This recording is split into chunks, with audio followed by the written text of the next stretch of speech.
You're looking at a live shot right now from FlightRadar24.com, a website that maps air traffic in real time. Notice the empty airspace? That's over Syria. A spokesperson for the European Air Traffic Controller told the New York Times today the notification to airlines was more about advice and not mandatory instructions that they had to follow. But as you can see, many are following the advice to avoid Syrian airspace and the Eastern Mediterranean. With the threat of retaliation looming and confusing messages coming out of Washington and London and France, Syria's military and civilians are hunkering down. President Bashar al-Assad is also taking notice. The CBC's Middle East correspondent Derek Stoffel on that. Well, we heard from Syria's President Bashar al-Assad today. He was quoted by Syrian state media saying that any strikes by the West would bring instability, further instability to the Middle East. But at the same time, his forces and his regime seem to be preparing for just that, for strikes from the West, including possibly the United States, the UK, and France as well. We've heard from American defense officials who say that the Air Force in Syria is moving a number of its planes, and also the military moving key defense equipment, including anti-aircraft batteries. Some of that equipment is being taken, we understand, to Russian bases, including a large Russian base along the Mediterranean Sea. At the same time, there is a new development today with the Syrian forces now in complete control of the city of Douma. That is, of course, where the chemical attack, the alleged chemical attack, is believed to have taken place last Saturday. Officials saying as many as 40 people died there. We're now seeing Russian military police patrolling the streets in Douma. Another interesting thread from Douma, we understand that local activists and residents are trying to help out with the international investigation that is trying to determine whether chemical weapons were indeed used and what chemical weapons were used.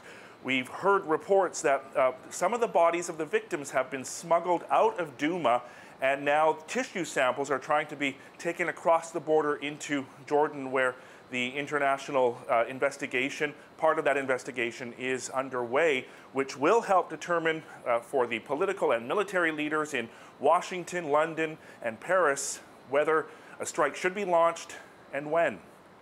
Derek Stoffel, CBC News, Tel Aviv.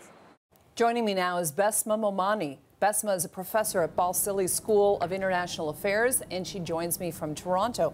Besma, welcome to you. Thank you. All right, first of all, do you think there's going to be a strike? No one knows. That's the truth of the matter. There's getting mixed signals coming out of Washington. Some insiders in the Beltway suggesting that there is going to be a meeting tomorrow, and so this is being pushed off. Others noting that some of the generals have had to cancel overnight travel plans, suggesting that something is imminent.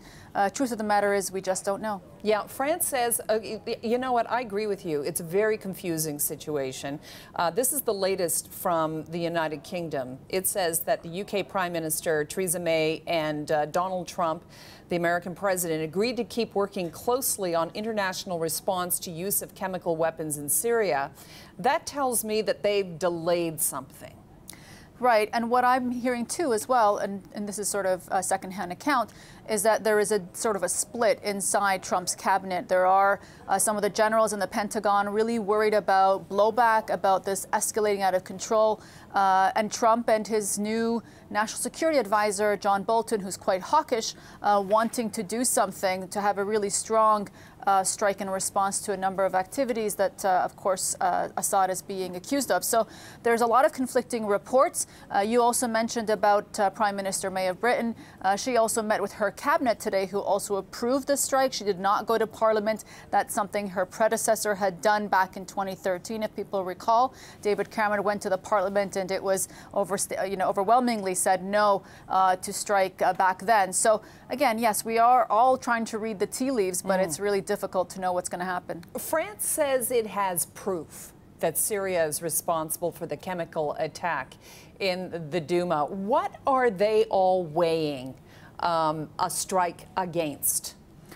Well, look, I mean, I think the Douma attacks, chemical attacks, let's be honest, they happen frequently inside Syria, and there are far more people being killed by conventional weapons. But those images are horrific, and I think Donald Trump has made it very clear that he's been moved by those images, and that's what motivated him exactly almost a year ago to do the same.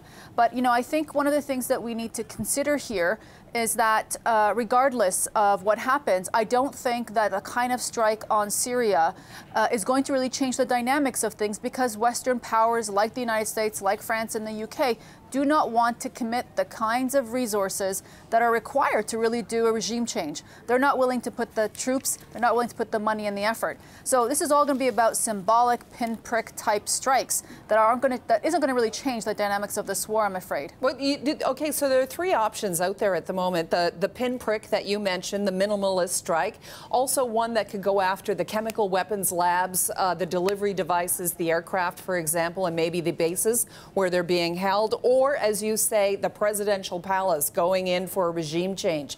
I mean, which one do you think? You think it'll be the minimalist? It will be. And, you know, just to tell you this, the fact that we've been talking about this for 4 days means the second option is just not on the table anymore. All of those weapons have been moved. All of the facilities have been, you know, relocated. I mean, we've given them 4 days of notice. And that's really, I think, if you were going to be effective at this, it should have been done immediately. I know I'm very much in favor of taking out the runways, taking out the air bases, taking out the chemical facilities. But frankly, having pondered on this for 4 days means that's not going to be there anymore. And that's, I think, a real challenge here. And the last one, in terms of regime change, no Western power wants to buy Syria. And that's the truth of the matter. They've learned the lesson in Iraq. And more importantly, they don't think that there's a viable alternative at this stage of the revolution. Despite perhaps wanting to see him go, I think that's all talk. In reality, they're probably going to live with him or some sort of transition away from him. Also, okay, so why not just send the minimalist attack, do it, get it out of the way, and get out of the region and say we've done our retaliation? What's holding them back? Well, you know, I don't want to add conspiracies to this, but, you know, the reality is some will say that Trump is really in collusion with Russia. And this was all about warning Russia, you know, that there are some backroom channel discussions here. I mean, I don't know. Obviously, we're not privy to this. This is a very unorthodox White House. And, you know, the American calculation can be quite dispersed. You know, the truth of the matter is, I think Syria is very complicated. I think this president likes to look tough, and so that's what worries me. I don't think that this is in competent hands. The idea of making the Assad regime punish them for the atrocities that are just incredible need to happen, but frankly, it's going to have to come at a later day, hopefully when he's dragged into the International Criminal Court. This could get very ugly, though, if they do the strikes and, for example, if a mistake is made and they hit Russian troops. I mean, that's one horrific scenario that could have terrible consequences, Besma, but also they're not the only players in theater, are they? Yeah, exactly. And in fact, you know, the deconfliction channels that are open with Russia, that's basically a hotline with the Russian and the American generals. This has been operational because they really do operate in very tight airspace for several years now. But now we know that they are probably having conversations about where to ensure there aren't Russian troops. That's a guarantee. But what about the Iranian militia that are rampant throughout the country? What about Hezbollah operatives? These are all, noted as, particularly in John Bolton's eyes, the greatest problem of the Middle East. Well, I mean, what's going to happen there if you do escalate? Will the Iranians retaliate, as some of their top folks have been saying in their trips to Damascus just yesterday? Yeah, and then what role will Israel play? Well, that's always the wild card, right? Because the Israelis are being egged on in many ways by some of the Gulf countries.